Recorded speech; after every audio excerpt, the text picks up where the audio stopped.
Ravivons ton peuple, Seigneur, la soif et la faim. Rappelle à ton peuple, Seigneur, le chemin du serviteur. Ravivons ton peuple, Seigneur, la soif et la faim. Rappelle à ton peuple, Seigneur, le chemin du serviteur. Est-ce de voir les pierres devenir du bon pain? Que nous croirons en toi, que nous croirons en toi. Est-ce de voir les pierres se lever pour crier que nous suivrons tes pas, que nous suivrons tes pas? Ravivons ton peuple, Seigneur, la soif et la faim. Rappelle à ton peuple, Seigneur, le chemin du serviteur. Est-ce de voir ton Fils se montrer le plus fort? Que nous croirons en toi, que nous croirons en toi. Est-ce de voir ton Fils échapper à la mort? Que nous suivrons tes pas, que nous suivrons tes pas. Ravivons ton peuple, Seigneur, la soif et la faim. Rappelle à ton peuple, Seigneur, le chemin du serviteur. Est-ce de voir ton Fils sur le trône des rois? Que nous croirons en toi, que nous croirons en toi. Est-ce de voir ton Fils refuser une croix? Que nous suivrons tes pas, que nous suivrons tes pas. Ravivons ton peuple, Seigneur, la soif et la faim. Rappelle à ton peuple, Seigneur, le chemin du serviteur. Ravivons ton peuple, Seigneur, la soif et la faim. Rappelle à ton peuple, Seigneur, le chemin du serviteur.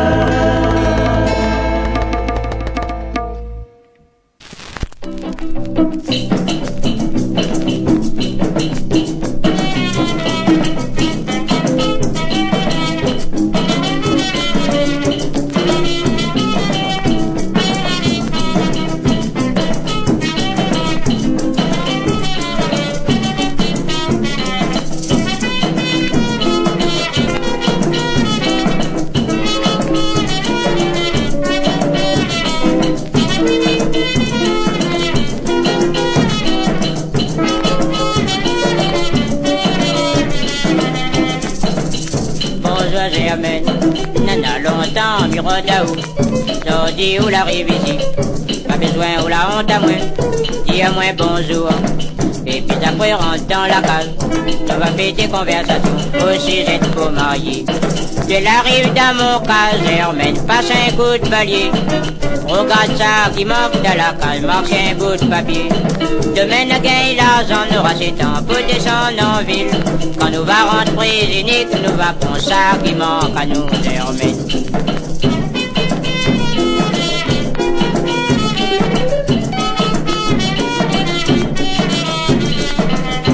Radio crochet, puis ça sent un petit séga piqué. Ça qui aime mon séga piqué, pas besoin de faire aller pousser. La radio crochet, puis ça sent un petit séga piqué. Ça qui aime mon séga piqué, il faut battre un peu la main. Fais voir un petit peu mes amis, battre un peu la main. Battre un peu la main mes amis, Germaine va danser. Fais voir un petit peu mes amis, battre un peu la main. Battez un peu la main, mes amis, Germaine va danser, c'est gâté.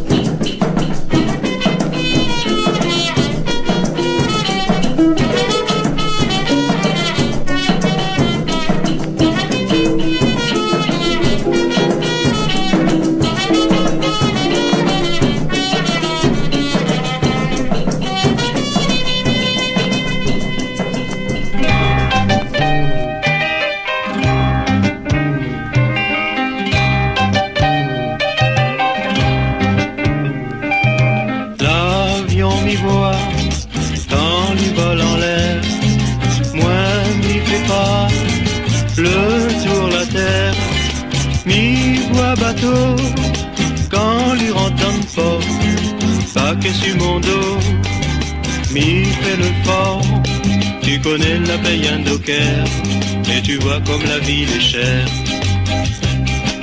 Baisse le prix le riz, augmente le prix whisky, bande de gros blancs, n'est dans l'argent, nos enfants la misère, nous voilà l'enfer sur la terre.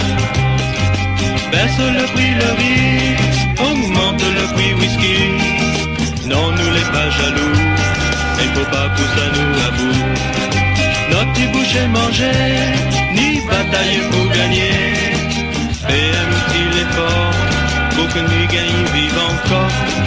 Baisse le prix le riz, augmente le prix whisky, baisse le prix le riz.